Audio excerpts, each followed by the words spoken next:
কোন মানুষ নাই যার সামনেই চারটা গাঠি নাই। 1 নাম্বার বিপদের গাঠি মালাকুল মউতের গাঠি, 2 নাম্বার কবরের গাঠি, 3 নাম্বার হাসরের মাঠ, 4 নাম্বারে ফুলসিরাত। এই 4টা গাঠির হালত যেই ব্যক্তি সোজা রাস্তায় চলনেওয়ালা খাঁটি বান্দা,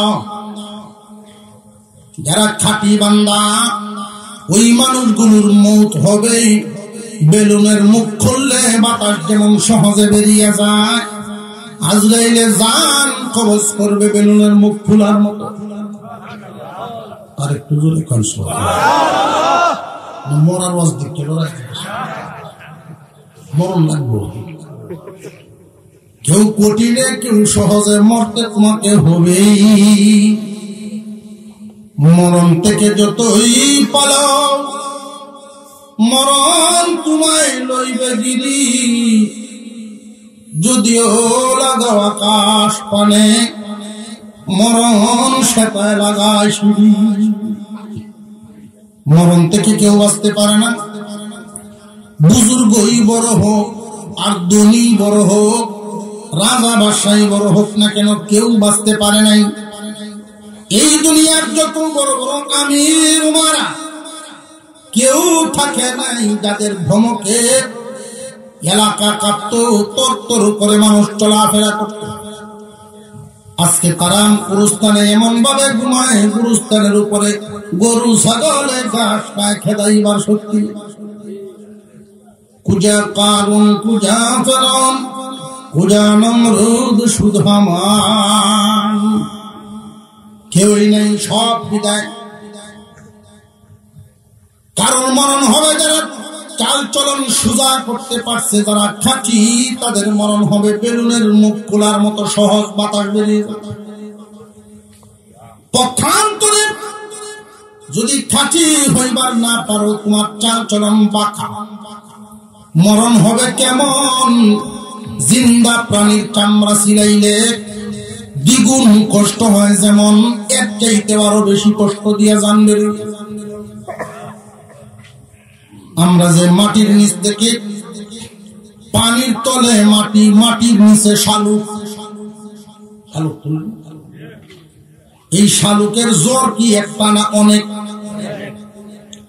যে নাকি শালুক তুলে দেখবেন এম দূরে গিয়ে একবারে সোজা মুড়তে ধরে এক টান দিয়ে লয়ে বাসবো। ঠিক তেমনি আল্লাহর ফেরেশতা জান কবজ করার জন্য যখন বডির ভিতরে প্রবেশ করবে, আত্মাটা বের হইতে চাইবে না, বাঁকা চলাফেরার কারণে সবকিছু তার উল্টা পাল্টা, অশান্তি শুরু হয়ে যাবে, কষ্ট শুরু হয়ে যাবে, জাহান্নাম দেখতে থাকবে, বের হইতে চাইবে না। কিন্তু এরপরেও বান্দা থাকতে পারবে না।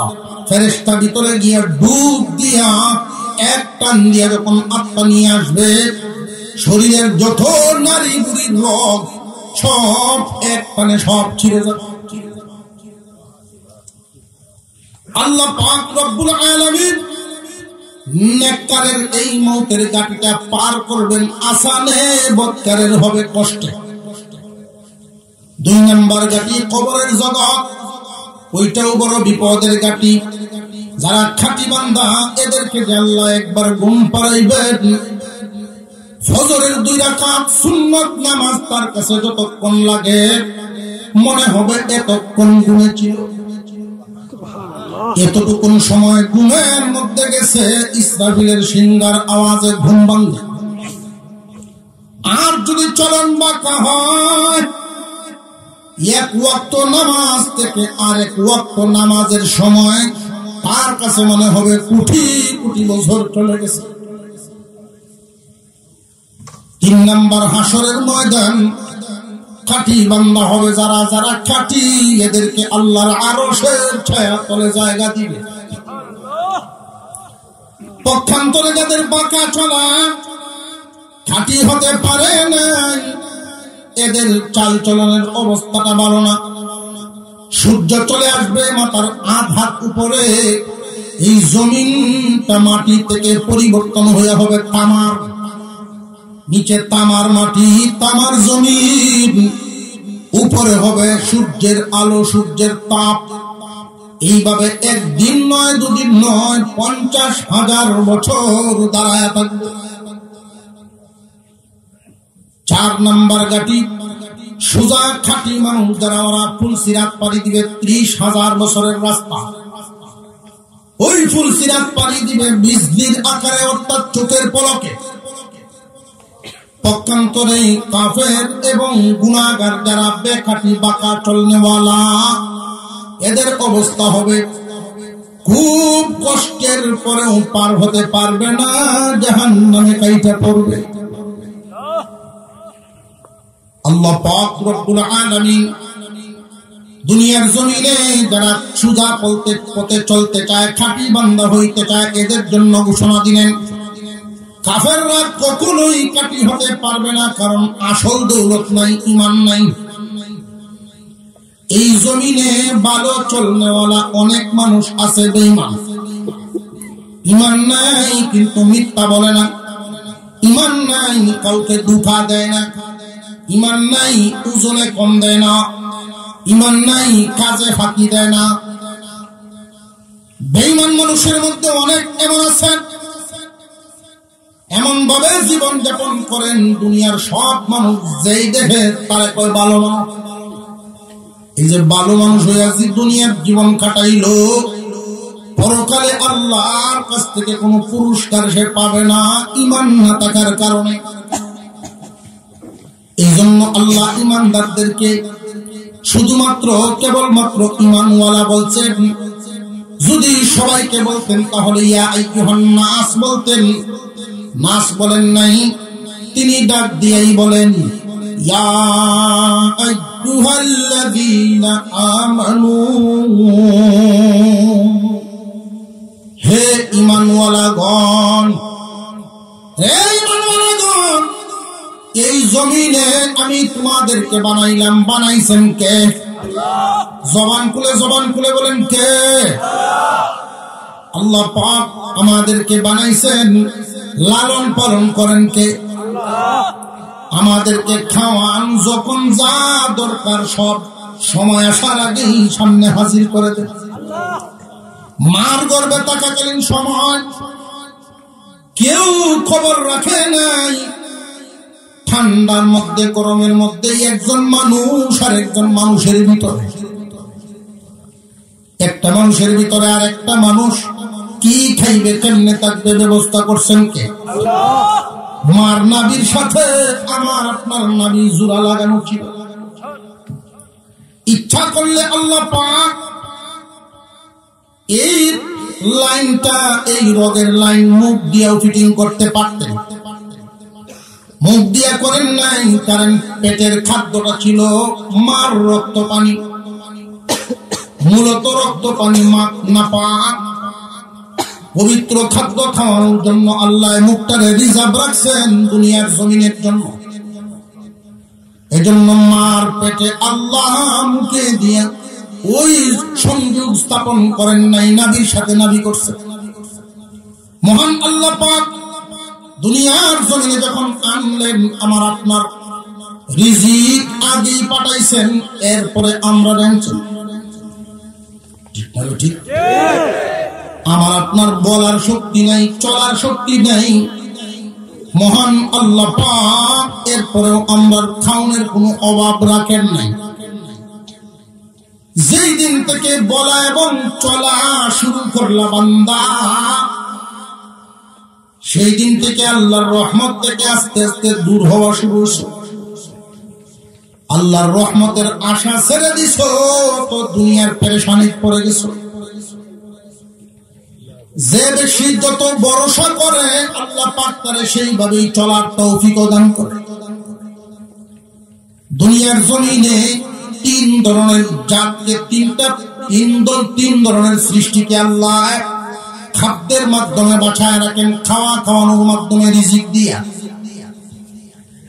একটা সৃষ্টি হলো উদ্ভিদ, গাছপালা, লতা পাতা, এইগুলোরও খাওয়ানকে। ওরা যেহেতু চলতে পারে না, লক্ষ্য করে দেখেন আল্লাহ এদের খাদ্যের ব্যবস্থাটা করছেন জায়গায় দাঁড়ায় পাইকাই শিকড়ের মাধ্যমে খাদ্য ব্যবস্থা হয়ে যায়। কে করছেন? আল্লাহু আকবার বলে আওয়াজ দেন, আল্লাহু আকবার। মাওলাই কারীম এদের জন্য সহজ জায়গায় দাঁড়ায় তোমার খাদ্যের ব্যবস্থা করে। এরপরে হলো প্রাণী জগৎ, গরু বাছুর মহিষ বাঘ বালুক যত প্রাণী আছে লক্ষ্য করেন, কোন প্রাণীর কি ব্যবসা আসেনি? গৃহস্থী, ব্যাংক অ্যাকাউন্ট। এমন প্রাণীও তো আছে আমার আপনার পেটের চাইতে বড় পেট আছে। দুইজনে বসে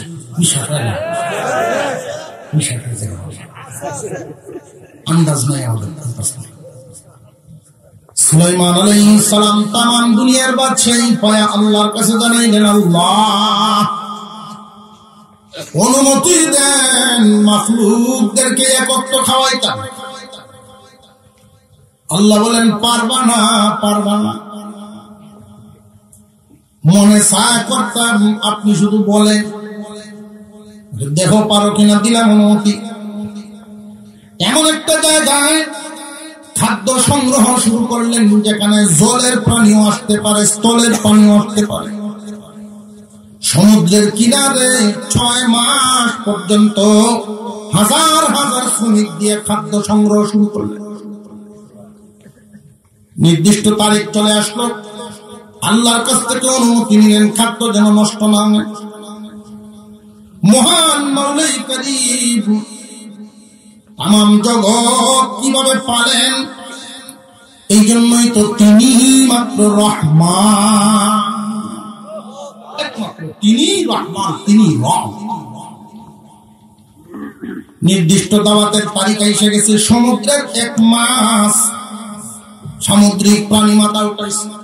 আল্লাহ খান দেন, আজকে যাও পয়গম্বর নবী সুলাইমানের খাওয়াই। কিনারে গিয়ে ভিড়ে পিছন থেকে ডাক দিয়েছেন, ওগো আল্লাহর বান্দা, আল্লাহর পয়গম্বর নবী সুলাইমান খাওয়ান দেন। সুলাইমান আলাইহিস সালাম সকল প্রাণীদের ভাষা বুঝতেন। পিছন থেকে আওয়াজ শুনলেন, দরখাস্ত শুনলেন, হুকুম দিলেন, যাও খাবার ওইখানে টাল দেওয়া আছে, পেট ভরে খেয়ে নাও। জিহ্বাটা বের করে এক টান দিছে, 6 মাসের জমানো খাবার সব পেটে। আল্লাহু আকবার, আল্লাহ। আবার এসে দরখাস্ত জানাইছেন, খাওয়ান দেন। কইলাম ওইটা শেষ, 6 মাসে যা জমাইছি সব কি এক মাসে কইছি। শুনেন, এইরকম লোকমা আমার আল্লাহ প্রতিদিন আমার 3টা করে খাওয়া। গরুর ব্যবসা বাণিজ্য নেই, চাকরি নেই, জন্য তার রিজিকটাও আল্লাহ এমন সহজ করে দিচ্ছেন, শুধু মালিকের ঘর থেকে বের হও, বাহিরেই তোমার রিজিক ব্যবস্থা। পাখি বাসা থেকে বের হয়ে রিজিক ব্যবস্থা। সন্ধ্যাবেলায় পেট ভরে ঘুরতে পারে, এই ব্যবস্থা আল্লাহর করা আছে না নাই? ফাগলামি যত সব আমরা আধা পেট ভরার জন্য লক্ষ্য করে দেখবেন, আধা পেট ভরার জন্য ডাইনিং টেবিলে 40 পদ হালাল হারামের তুয়াক্কা নেই আমাদের জীবনযাপন। দুনিয়ার মানুষ, ইমানদার মুসলমান, তোমরা আশরাফুল মাখলুকাত, সামনে বিপদের কাটি আছে, সাবধান।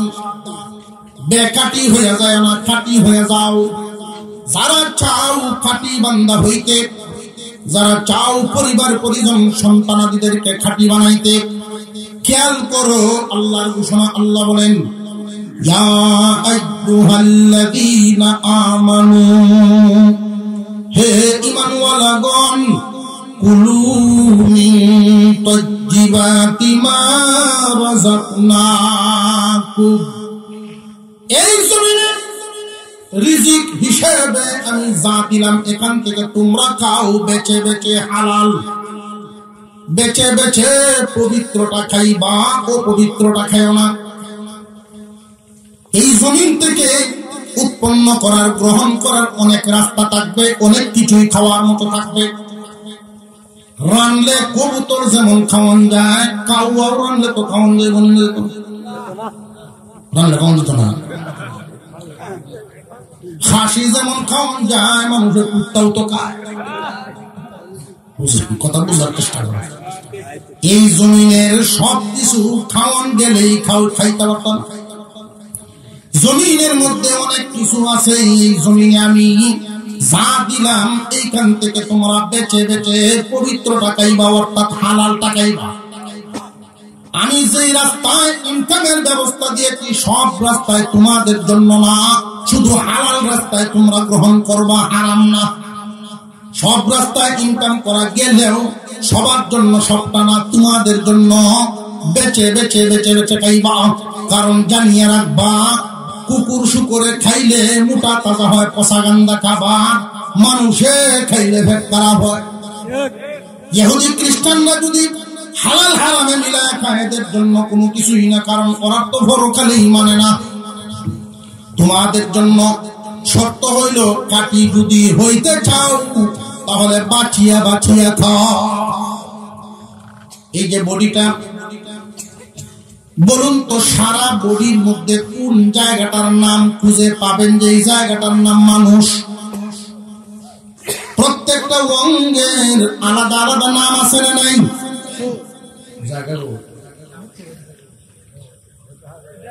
অসুবিধা হইতেছে কোনো? প্রত্যেকটা অঙ্গের আলাদা আলাদা নাম। হাতের নাম হাত, পায়ের নাম পা, মুখের নাম মুখ, চোখের নাম চোখ। প্রত্যেকটা অঙ্গের আলাদা আলাদা নাম। বলুন তো বডিতে মানুষ বলতে কোনো একটা অঙ্গের কোনো একটা জায়গার নাম আছে? মানুষ বলা হয় দুইটার সমন্বয়, একসাথে এই দুইটা তাকে যতক্ষণ মানুষ বলে ততক্ষণ। যেমন এটার নাম একটা ফুসটা, আগে আছেন কাগজ, আরেক জায়গাতে আছেন কালি। এই কাগজ আর কালি একসাথে হয় যখন, আলাদা নাম হয় তখন।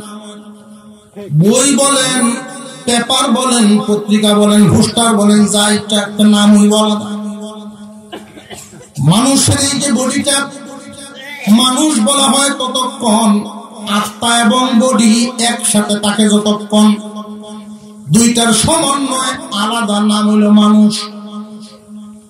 দুইটা যখন আলাদা হয়ে যাবে, একটা হইল আত্মা চলে গেছে, লাশ কান পড়ে গেছে।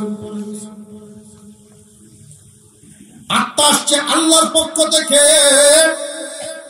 এই জন্য আত্মার খাবারও আল্লাহর পক্ষ থেকে ওহীর মাধ্যমে। খাবার দিবা যেমন সতেজ হবে তেমন। এই বডি বানাইছে মাটির থেকে, এই জন্য তার ভরণ পোষণের ব্যবস্থাপনাও মাটি। এই জমিনে সব তোমার বডিতে ঢুকাইবা না বান্দা, কারণ তুমি ইমানদার। হালালটা ঢুকাও, খাঁটি রাখো। হারামটা ঢুকাইলে বেজাল ঢুকবো। হারামটা যদি ঢুকায় ফেলো, চাল চলন সোজা হবে না। যতই ওয়াজ শুনো, তোমার তাসির করতো না। তাসির করবে তখন, খাঁটি থাকবো যখন। আল্লাহ পাক রব্বুল আলামিন মুমিন মুসলিম বান্দাদেরকে ডাক দিয়ে বলেন, তোমরা এই জমিনে আমি যা দিলাম সেখান থেকে বেচে বেচে হালালটা খাও। হালাল খাওয়ার আসর আর হারামের আসর সমান না। জমিনের মধ্যে আমরা যদি চাই আমাদের সন্তানরা সুসন্তান হোক, আমাদের সন্তান খাঁটি বান্দা হোক, আমাদের সন্তানগুলো নবীজির খাঁটি উম্মত হোক, এইরকম খাঁটি পরিবার বানানো যাদের সৎ ইচ্ছা আছে, আল্লাহ পাকের হুকুম, তোমরা এদেরকে হালাল ভরণ পোষণের মাধ্যমে গ্রহণ করো, হারাম না। বর্তমান সময়ে লক্ষ্য করলে দেখা যায় হালাল ভাবে ভরণ পোষণ করনেওয়ালা, হালাল ভাবে চলনেওয়ালা, এই চিন্তাটা মাথায় সব মুমিনের হয় না। বরং সংখ্যা, এমন মানুষের সংখ্যা কম। ঠিক না? ঠিক। আজকাল লক্ষ্য করে দেখবেন, ঘাম জড়ায় পরিশ্রম করে টাকা ইনকাম করার মনোভাব মানুষের কম, সুযোগ যদি হয় সুদ খায়। সুদের কারবারি সমাজে আছে না নাই? মুসলমান ইমানদার ভাইয়েরা আমার, হুজুর আকরাম সাল্লাল্লাহু আলাইহি ওয়াসাল্লাম ঘোষণা করেছেন সুদের স্তর, সুদগুর 70টা স্তর। সুদের স্তর হলো 70টা। সবগুলো স্তর তো আপনাদেরকে এই টাইমে শোনানো যাবে না। সবার নিচেরটা সর্বনিম্ন স্তর আর সবার উপরের স্তরটা শোনায় দেই। হুজুর সাল্লাল্লাহু আলাইহি ওয়াসাল্লাম উম্মতের কান্ডারি নবী। এই উম্মতের জন্য যার দিল পাগল, উম্মতের পাগল নবী ইন্তেকালের আগেও স্ত্রী সন্তানের কথা ভাবেন নাই, কলিজার টুকরা নাতিদের কথা ভাবেন নাই, উম্মতের কথা ভাবছেন। আজরাইল আলাইহিস সালাম ঘরের সামনে এসে সালাম দেন। আল্লাহর পয়গম্বর ফাতেমাকে বলেন, মাগো দেখো কে ঘরের সামনে থেকে আমার সালাম দেয়। উনি দরজা খুলে আশ্চর্য হয়ে এসে বলেন, আব্বা এমন মানুষ মক্কা মদিনায় জীবনে কোনদিন আমি দেখি নাই। তার পশমগুলো লম্বা লম্বা, দেহ বিশাল আকারের, মনে হলো পা জমিনে মাথা আসমানে। আল্লাহর পয়গম্বর বলেন, মাগো মক্কা মদিনার মানুষ না, দুনিয়ার মানুষ না, সে মালাকুল মউত। এই মুহূর্তে আপনি অসুস্থ, আর আমাদের ঘরে ঢোকার পারমিশন কেন চায়? আল্লাহর নবী বলেন, আজরাইল বিনা কারণে কারোর ঘরে ঢুকে না। ফাতেমা কান্না শুরু করে দিচ্ছেন, বুঝে ফেলেছেন আমার আব্বাকে নেওয়ার জন্য। ও আব্বা, আপনি যদি দুনিয়া থেকে চলে যান, আমি ফাতেমাকে আর কে দেখবে? আমার হাসান হুসাইন কোথায় যাবে? আজরাইলকে ঘরে ঢোকার অনুমতি দিব না, দরজা বন্ধ করবে। আল্লাহর নবী বলেন, মাগো আজরাইল তো এমন একজন ফেরেশতা, কারোর ঘরে ঢুকলে পারমিশন লাগে না, অনুমতি লাগে না। আমার ঘরে ঢুকার অনুমতি চাই, এটা আমার সম্মানে। তুমি যদি অনুমতি না দাও, আল্লাহর হুকুম পালন করবে। উনি আসছেন সামনে। আজরাইল আলাইহিস সালাম বলেন, ওগো আল্লাহর পয়গম্বর, আমি আপনাকে সালাম পৌঁছাইলাম, আল্লাহর পক্ষ থেকে আসলাম, যাওয়ার নির্দিষ্ট সময় হয়ে গেছে। তবে আপনার জন্য আল্লাহর পক্ষ থেকে বাণী হলো, যদি আপনি থাকতে চান আল্লাহ হায়াত বাড়ায় দিবেন।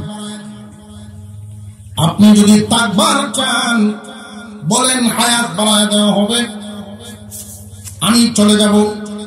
আজরাইল হায়াত বাড়াইলেও কি এর ঘরে যাওয়া লাগবে না?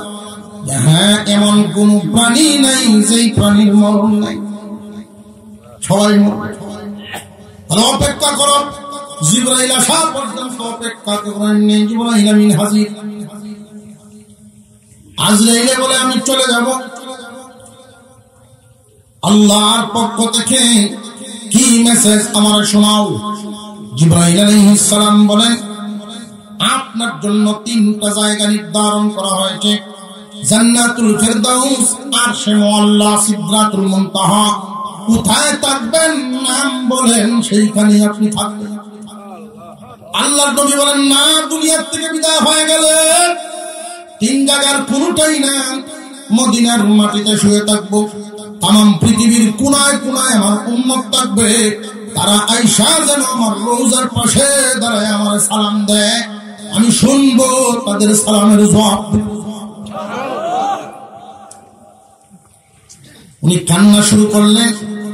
জিবরাইল আলাইহিস সালাম জিজ্ঞাসা করেন, ওগো পয়গম্বর, কেন কান্দেন? কেন কান্দেন?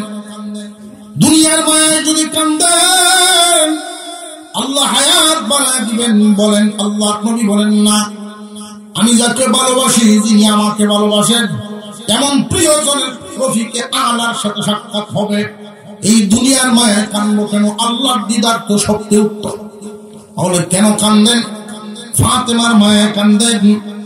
অগনবীজি, ফাতেমা তো জান্নাতের রমণীদের সর্দারনি হবে না। ফাতেমার মায়াও কান্দি না, হাসান হুসাইনের মায়ায় কান্দেন।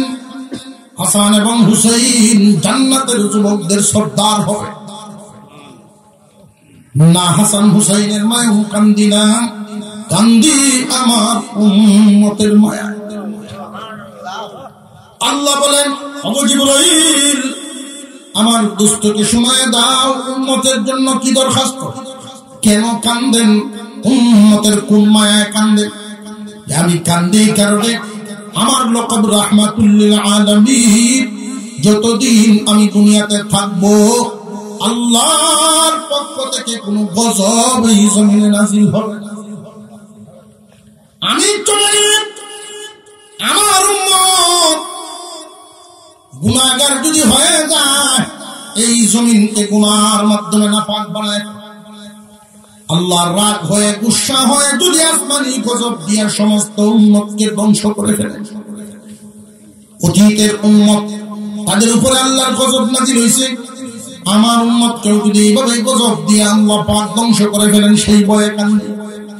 আল্লাহ পাক জিবরাইল আমিনকে বলেন, ওগো জিবরাইল, আমার দোস্তকে খবর কইয়া দাও, আজ থেকে আমি উনার উম্মতের জিম্মাদার হয়ে গেলাম। সুদ খাও, জমিনের উপরে চলো, এটা ভাববো না যে গজব কেন আসে না। যেমনি তেমনি চলো, এটা ভাবিও না যে আমি যা ইচ্ছা করতেছি গজব তো আসে না অন্যান্য জাতির মতো। এই গজব না আসার কারণ তোমার পয়গম্বরের শেষ মুনাজাত।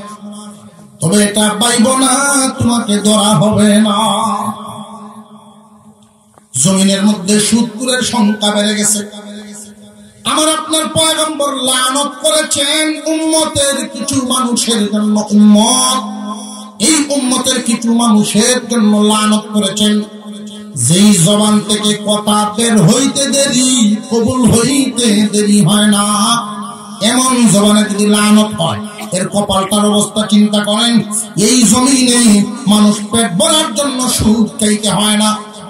আল্লাহ পাক রিজিকের ব্যবস্থা করেছেন, একটু সবরের সাথে কদম বাড়াইলেই হয়। মুসলমান ভাইরা আমার, আল্লাহ নবী 4 দল মানুষের ব্যাপারে ঘোষণা দেন। লানা রাসূলুল্লাহ সাল্লাল্লাহু আলাইহি ওয়াসাল্লাম আকিলার রিবা, যে সুদ খায়, ও মুকিলাহু, যে সুদ দেয়।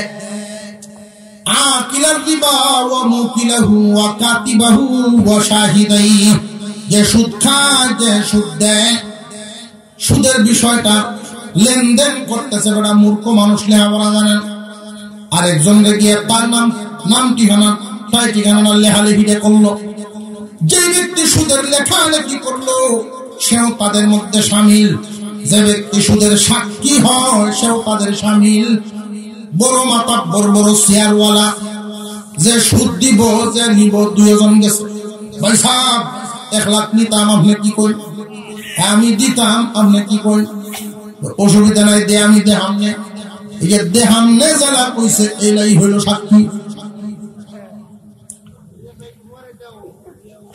অনেক সময় মানুষ মনে করে আমি মানুষের উপকার করতেছি, সেটা বয়ে বয়ে। এলমে দিন না থাকার কারণে কোনটা পাপ, কোনটা না পাপ, কোনটা দরকার, কোনটা বেদরকার, কোনটা লাভ, কোনটা ক্ষতি, এটা বুঝে মনে করতেছে বিপদ করে টেহানি হয়েছে, তার একটু উপকার করলাম মুখের কথা দিয়া। কিন্তু উপকার করিয়া তো বিরাট বিপদ হল্লা। কেমন বিপদ জানি? এই যে 4 দল মানুষ, এদের স্তর বর্ণনা করা হয়েছে। এরা সুদখোর। আল্লাহর নবী এদের জন্য লানত করেছেন। উম্মতের এই 4 দল মানুষ, যে সুদ খায়, যে সুদ দেয়, সুদের লেখালেখি করলো, যে নাকি সুদের সাক্ষী হইল, জিম্মাদার হইল। মদ যে খায় শুধু সে অপরাধী না,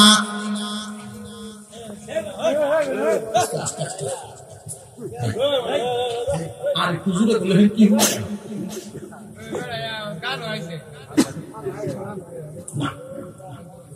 বুঝতে মনে হচ্ছে যে আমরা এই সমস্ত জায়গায় বসলে পরে আজমতের সাথে বসেছি।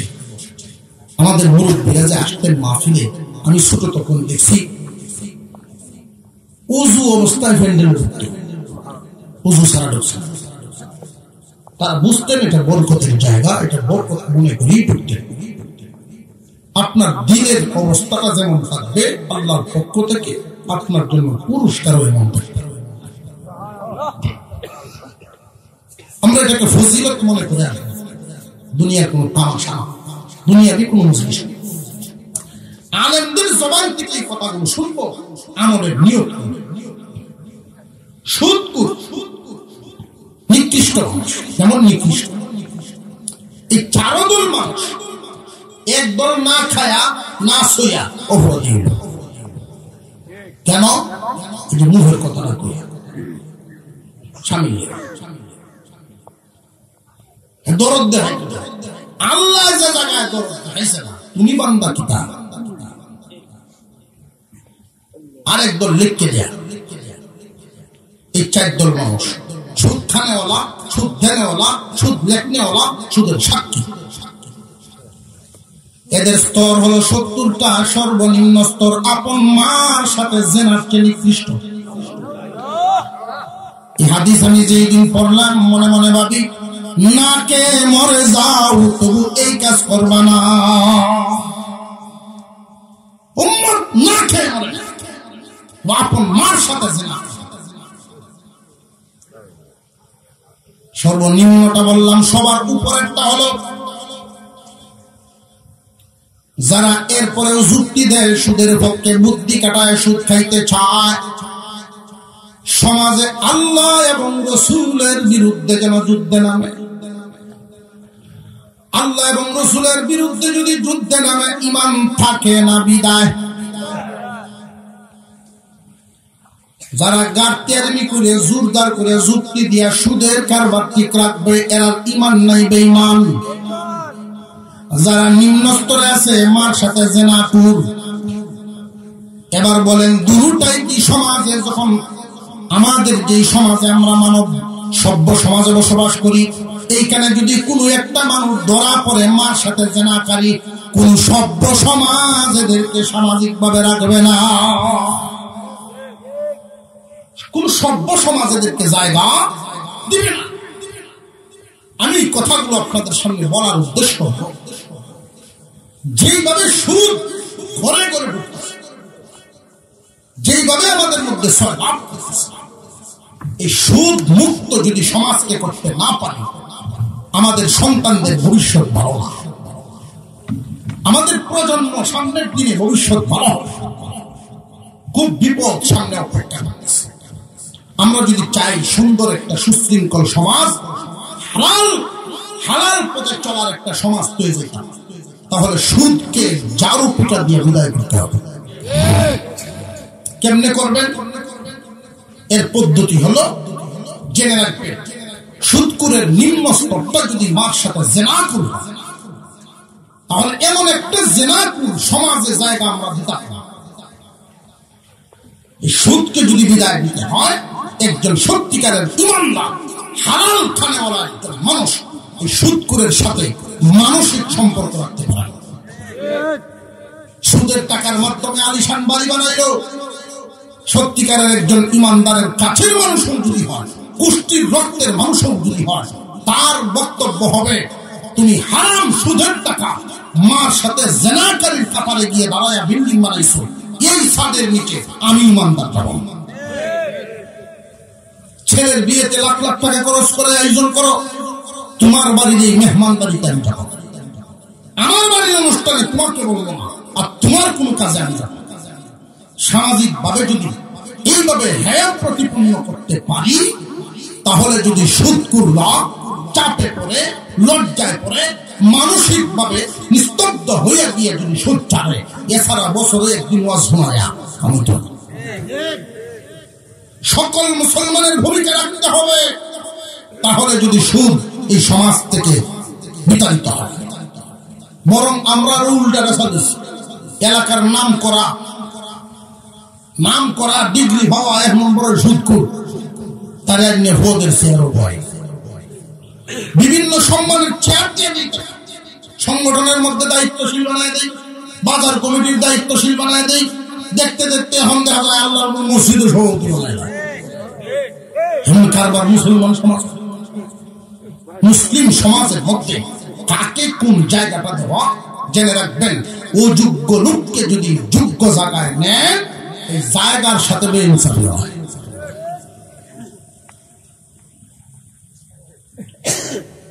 সুদখোর কোনদিন আল্লাহ ওয়ালা হতে পারে না। যারা হারাম খায় ওরা কোনদিন আল্লাহ ওয়ালা হয় না। মুসলমান, আল্লাহ পাক রব্বুল আলামিন ঘোষণা দেন, এই জমিনে আমি যা দিলাম এখান থেকে বেঁচে বেঁচে হালাল টাকাও। প্রয়োজনে 1-2 জাত দিয়া ভাত পেট ভরবা, তবু হারাম খায় না। না খায়া থাকবা, তবু হারাম খায় না। সাহাবায়ে কেরাম উপবাস থাকতেন, হারাম খাইতেন না। যখন হইতো তখন খাইতেন। হয়তো শারীরিক ভাবে দুর্বল হইতেন, কিন্তু ঈমান বড় মজবুত হইত। ঈমান মজবুত হওয়ার কারণে কি লাভ? ঈমান মজবুত হওয়ার কারণে লাভ হলো, যুদ্ধের ময়দানে শরীরের শক্তি দিয়ে জয়লাভ হয় না, জয়লাভ করা যায় ঈমানের শক্তির মাধ্যমে। মুসলমান ইমানদার ভাইরা আমার, আল্লাহ পাক প্রথম কথাটাই বলেন, জমিনে যা দিলাম এখান থেকে হালাল খাও। এরপরের কথাটা, ওয়াশকুরু লিল্লাহি ইন কুনতুম ইয়্যাহু তা'বুদুন। মহান মওলাই কারীম বলেন, হে ইমানদার, আমার দেওয়া এই জমিনে আমি যা দিলাম সেখান থেকে বেছে বেছে হালালটা খাও। 2 নাম্বার কথা, আল্লাহর শুকর আদায় করো, শুকর গুজার বান্দা। এই যে এখানে একটা ইঙ্গিত, ধারাবাহিকতা লক্ষ্য করেন, ধারাবাহিকতা। প্রথম কথা হলো, বাঁচার জন্য তো খাওয়া লাগে। এই প্রাণীদেরকে আল্লাহ খাদ্যের মাধ্যমে বাঁচায় রাখবেন। তুমি যে বাঁচবা কোন ধরনের খাওয়ার মাধ্যমে? ইমানদার তো আল্লাহ যা হালাল করেছেন এইগুলোর মাধ্যমে তুমি তোমার জীবন বাঁচাও, খাও। যদি এইভাবে বাঁচতে পারো, তুমি শুকরগুজার বান্দা হইবা। আল্লাহওয়ালা বান্দা যদি হইতে চাও, শুকরগুজার খাঁটি বান্দা যদি হইতে চাও, তাহলে হালালটা খাও, আল্লাহর শুকর আদায় করো। ইন কুনতুম ইয়্যাহু তা'বুদুন, যদি সত্যি তোমরা আল্লাহর খাঁটি বান্দা হইয়া থাকো। জমিনের মধ্যে খাঁটি বান্দা হইবে যারা, সামনের 4টা গাঁটি এদের জন্য ভালো হবে। আর যারা খাঁটি বান্দা হবে না, এদের জন্য ভালো হবে না। সুদ খাইলেন, ঘুষ খাইলেন, অন্যায় পথে টাকা ইনকাম করে পাহাড় পরিমাণ সম্পদ রেখে গেলেন, যাওয়ার সময় কি যাইব সাথে? খালি হাত বিদায় হবেন, লাভটা কি হইল? আর যদি খাঁটি বান্দা হয়ে দুনিয়ার জমিন থেকে বিদায় হয়ে যান, 4 জায়গায় আপনার জন্য আরামের ব্যবস্থা। বান্দারে, এই দুনিয়ার জমিনে তুমি যতদিন থাকবা, হালাল পথে চলনেওয়ালা, হালাল গ্রহণ করনেওয়ালা, এই দুনিয়াতেও শান্তি পায়, 4 জায়গায় শান্তি হবে। আমরা যদি চাই আমাদের সন্তানরা সুসন্তান হোক, ছোট্ট একটা ঘটনা বলেই আলোচনা শেষ। বাদশার দরবারে খবর আইছে, বাদশাহ, আপনার দেশে হামলা হবে। ভারত আর বাংলাদেশ বেশ কম আছে না? শক্তির দিকেই বলেন, সৈনিকদের দিকেই বলেন, বেশ কম আছে না? শক্তিশালী এক রাষ্ট্রের পক্ষ থেকে হামলা হবে, এই দেশের সেনাপতি সংবাদ পায়াই বাদশাকে পরামর্শ দেয়, ওদের সাথে রফা দফা করিলেন, হাত মিলাইলেন, লইলে দেশও তো যাইব, জীবন। বাদশাহ বলে, না, এত সহজ না। তাহলে আমি সেনাপতির পদ থেকে ইস্তফা নিলাম, ছেড়ে দিচ্ছি। বিশাল চিন্তায় পড়ে গেলেন বাদশাহ। চিন্তাশীল হয়ে যখন আন্দরমহলে গেলেন, ওইখানে গেলে বিবি জিজ্ঞাসা করেন স্বামী হে কি হয়েছে আপনার? যে আমার দেশের অবস্থা ভালো না, হামলা হইতেছে। সেনা প্রধান ভয়ে তার পদ থেকে ইস্তফা দিচ্ছে। বিবির পরামর্শ দেন, আপনার ছেলের সাথে পরামর্শ করেন, ছেলে তো বড় হয়েছে, সেনাপতির দায়িত্ব সে কি গ্রহণ করবে কিনা জিজ্ঞাসা করেন। বিপদের মুহূর্তে ছেলেকে ডাকলেন, ছেলে এই পদ নিতে রাজি হয়েছে। চলে গেলেন যুদ্ধের ময়দানে। 3 দিন পরে খবর আসছে, বাদশা হে আপনার ছেলে তো যুদ্ধের ময়দান থেকে পলায়ন করছে। বাদশার মন ভীষণ খারাপ হয়ে গেল। উনি চলে গেলেন আবার আন্দরমহলে। বিবি জিজ্ঞাসা করেন কি হয়েছে? বিবি রে, তোমার আমার সন্তান যুদ্ধের ময়দান থেকে পলায়ন করেছে। বিবি স্বামীর পিঠে হাত দিয়া বলেন, স্বামী নির্ভরযোগ্য সূত্রে একটা খবর নেন, আমার মন তো মানে না, আমার বিশ্বাস হয় না যুদ্ধের ময়দান থেকে কাপুরুষ হয়ে পলায়ন করছে। খবর নেন আপনি, অনেক দূরের ব্যাপার, বর্ডার এলাকা, খবর নেওয়া না নেওয়া তখন সময়ে সাপেক্ষ। ধৈর্যের সাথে রইলেন, অপেক্ষা করেন। 3 দিন পরে আবার খবর পাইলেন যুদ্ধে বর্ডার এলাকায় বিজয় লাভ করে সৈনিকরা রাজমহলের দিকে আসতেছে। যুদ্ধে জয়লাভ করে ফিরতেছেন। বাদশা মহা খুশি, রাজকীয় ভাবে তাদেরকে বরণ করা চলতেছে ব্যবস্থাপনা। বাদশা এবার আন্দরমহলের 2টা বিবির সামনে গিয়ে বলেন, বিবি রে সুখবর, যুদ্ধের ময়দান থেকে জয়লাভ করে ফিরতেছে। রে বিবি, আমার অন্তরে একটা প্রশ্ন, আমি বাবা তুমি হইলাম মা, এই ছেলের সংবাদ যখন পাইলাম যুদ্ধের ময়দান থেকে পলায়ন করেছে, আমি ব্যঙ্গে পড়েছি, বিশ্বাস করেছি, কিন্তু তুমি তো বিশ্বাস করলা না। কারণটা কি? তোমার অন্তরকে কোন জিনিসে শক্তি যোগাইল? বিবি জিজ্ঞাসা করে, হে স্বামী, এই সন্তানকে লালন পালনের দায়িত্ব কি আপনি নিয়েছিলেন না আমার? যে তুমি বলছো, জেনে রাখেন আমার এই সন্তানের বেলায় যদি বলতেন শাহাদাত বরণ করেছে আমি মেনে নিতাম, শহীদ হয়েছে বললে আমি মানতাম। যুদ্ধের ময়দানে শহীদ হতে পারে, পলায়ন করছেন এটা মানতে পারি নাই, কারণ পলায়ন করে কাপুরুষ অযোগ্য মানুষ। আমার সন্তান লালন পালন করার ক্ষেত্রে আমার জানা মতে তার মুখে কোনো হারাম খাদ্য উঠাই নাই, কোনো হারাম তার বডিতে ঢুকাই নাই, হারাম কাজ করতে পারে না, অপমানজনক কাজ করতে পারে না। এই জমিনের মধ্যে আমার সন্তান মাথা উঁচু করে থাকবে, এই ছিল আমার বিশ্বাস।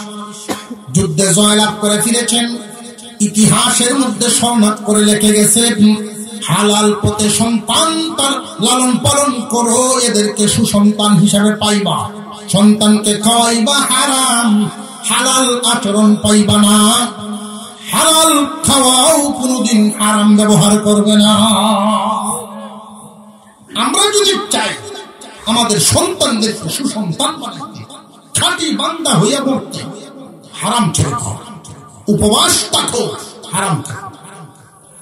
একটু যাচাই বাছাই করে চললেই আল্লাহর দেওয়া জমিনে আমাদেরকে পাঠানোর আগেই আল্লাহ আমাদের রিজিক পাঠাইছে। এত পেরেশান যারা অন্যায় পথে পা বাড়ায়, লক্ষ্য করে দেখবেন পেট ভরার জন্য। আমি চিন্তা করে দেখছি, এই পেটটা পালার জন্য, এই বডিটা ঢাকার জন্য হারাম পথে ইনকাম করা লাগে। আল্লাহ তাআলা মানুষের ব্যবস্থা করেছে। হারাম পথে কদম বাড়ায় কারা? এই ছোট্ট ঘর বদলায়া আলিশান ঘর বানাতে হবে এই স্বপ্ন দেখে যারা। টিনের ঘর ফাল্লায় বিল্ডিং বানানো, 4 কাটা ক্ষেত বদলায় 10 কাটার হন্ডা, 1000 টাকার কাপড় পরি 5000 টাকার বাবুগিরি করানো। এই দুনিয়ার চাকচিক্য, জিব্রার মজা, এই সমস্ত চিন্তা ভাবনা যাদের অন্তরে আসে, তারাই শুধু অন্যায় পথে পা বাড়ায়। কোরআন হাদিসের মজলিসে আসছেন, আলেমদের মজলিসে আসছেন, আমার বিশ্বাস আপনাদের অন্তর ভালো, আল্লাহ তাআলা আরো ভালো পথে চলার তৌফিক দেন। এখানে মাদ্রাসা, কোরআনের খেদমত হয়। আল্লাহ তাআলা এই জমিনে কিছু মানুষকে সম্পদ দিচ্ছেন পরীক্ষার জন্য। সমস্ত সম্পদের মালিক, মূল মালিককে? অনেকের সন্দেহ আছে, আওয়াজে বোঝা যায় রাত খুব বেশি হয়েছে, আমরা দুপুর হয়েছে। সমস্ত সম্পদের মালিককে আল্লাহ। কিছুদিনের জন্য আল্লাহ কাউকে কাউকে কিছু মালিকানা দেন। দুই আর সম্পদের মালিক কয়েকদিনের দেখাশোনার লাইন তোমার দিলাম, তুমি না এটার মালিক, আল্লাহ কয়েকদিনের মায় মাগুরি করবা, জানার সময় এমনি কালি একটা করতে হবে। ঠিক কোন কোন মানুষকে কিছু ক্ষমতা দেন, পদ, এটি দেন কেন? পরীক্ষা করার জন্য। আমার দেওয়া ভিক্ষা হয় আর করোনা কি দেখতাম।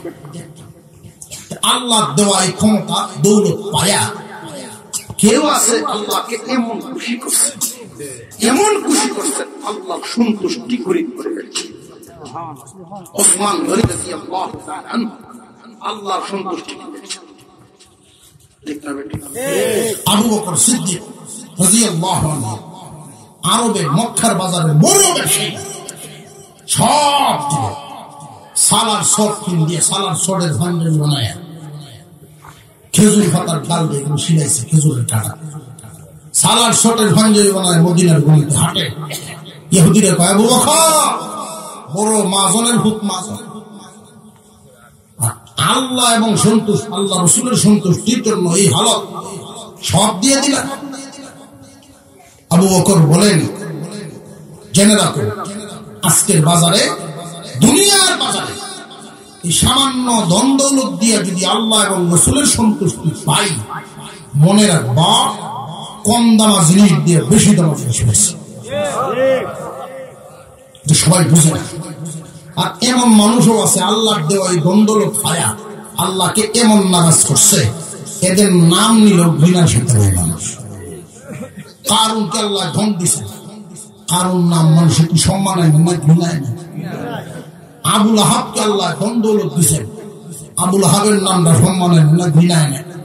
যদি 1 লাখ টাকা হাও দেই করবে, ভাই 1 লাখ টাকা নেও, তোমার যখন ছেলে একটা উঠছে, এই নামটা কারুন আর আবুল আহাব একটা দুটো একটা রাখতে হবে। আল্লাহ পাক এই দৌলত দিয়া পরীক্ষা করে। সবার দ্বারা সব সম্ভব হয় না। প্রশংসার দাবিদার আলহামদুলিল্লাহ। এই জমিন কত কিমতওয়ালা দামি জমিন, কোরআনের মাদ্রাসার জন্য একজন দান করছেন। আল্লাহ তাআলা তার এই দান কিয়ামতের দিন কোরআনের সুপারিশ নসিব করার উসিলা বানান। বলুন আমিন। বলুন আমিন। আপনাদের প্রতি আহ্বান, মাদ্রাসা চলবে।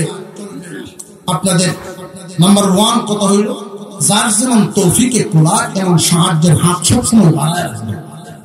সবার তো সমান না তৌফিক, আল্লাহ যারে যেমন দেন তেমন ভাবে সাহায্যের নজর রাখবেন। আল্লাহ রাস্তায় দিলে আল্লাহ পরে 10 গুণ দিয়ে পূরণ করে বাড়ান। এটা আমাদের বুঝে আসে। যারা নাই মনের মোহব্বত দিবে। আমি বাচ্চাদেরকে আপনাদের সামনে পাঠাচ্ছি, ডাকাডাকি না, কারণ কোয়ায় তো যায় আমার মসজিদে ওয়াজ এমন ভাবে করলাম জুমার দিন ওয়াজ করিয়া 1 লাখ কইলা দূরে 1 লাখ দিছে। 3 মাস গেছে দেয় না। মসজিদ কমিটির একজন আপনি যদি কইতেন ওনারা ডাক দেয়া জুমার পরে তারা বলে আমার মনকে দেয়া বলেছে। জিগাইলাম কি ব্যাপার, আপনি বলে হাসলেন 3 মাস আগে কামের লটিয়া দিন গেল। যেদিন ওয়াজটা করছিল সেদিন মন আছে মনে হচ্ছে মারে না।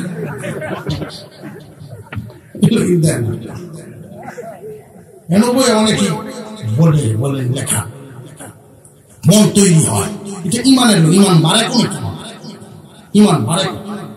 দেখ আমরা প্রত্যেকেই শরীর থাকার চেষ্টা করি। বাচ্চাদেরকে রুমাল দিয়ে পাঠাচ্ছি। আমরা মুনাজাতের আগে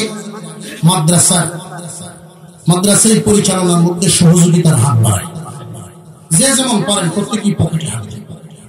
প্রত্যেকে 10টা টাকার নোট দেওয়া হলো 70 টাকা। প্রত্যেকেই আমরা চেষ্টা করি, সবাই সামিল থাকবো ইনশাআল্লাহ। একটা নোট 10 টাকা একটা নোট হলো দিতে পারবো, টাকাটা কি বললাম না। আর যারা মনে করেন যে হুজুর ইনশাআল্লাহ আমি একটু বেশি দিতে পারবো, নগদ আমার হাতে কে দিতে পারবেন 500 টাকার একটা নোট, 1000 টাকা যাইবে নগদ দিয়ে আল্লাহ তাআলা এই নবীর মাদ্রাসায় দান করার তৌফিক সবাইকে দান করেন, বলুন আমিন।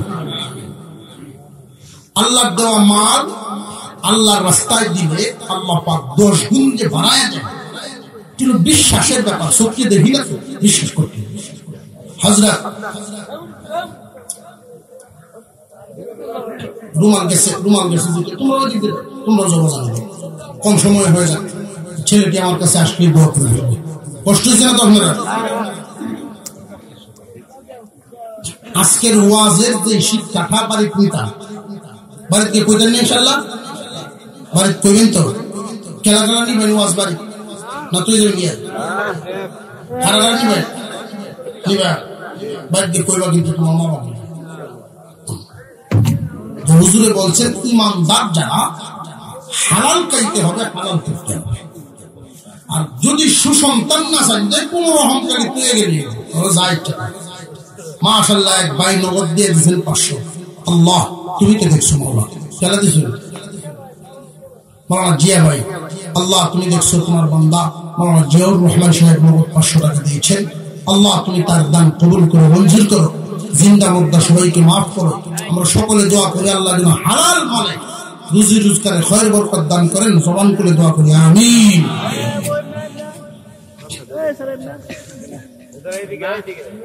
হযরত আলী রাদিয়াল্লাহু তাআলা একটা ডালিম কিনছেন বাজার থেকে, এই এক ডালিম লইয়া বাড়ি যায়। তো আল্লাহ পাক ফেরেশতা পাঠালেন পরীক্ষা করার জন্য, ঈমান পরীক্ষা, বিশ্বাস কি পরিমাণ আছে। ফকিরের বেশ ধরে আইসা উনি চাইলেন, অর্ধেকটা ডালিম দিয়েছেন। ফকির আবার হাত বাড়ায় আল্লাহর হস্তেই বলতে হবে, আল্লাহর হস্তে পুরো একটা ডালিম নিয়েছে ওগুলি দান করেছে। ফাতেমা রাদিয়াল্লাহু আনহার কাছে গিয়ে বলছেন, ফাতেমা তোমার জন্য ডালিমটা আনছিলাম, আল্লাহর হস্তে হাত পাচ্ছে একজন ভিখারি, তারে দিয়েছি।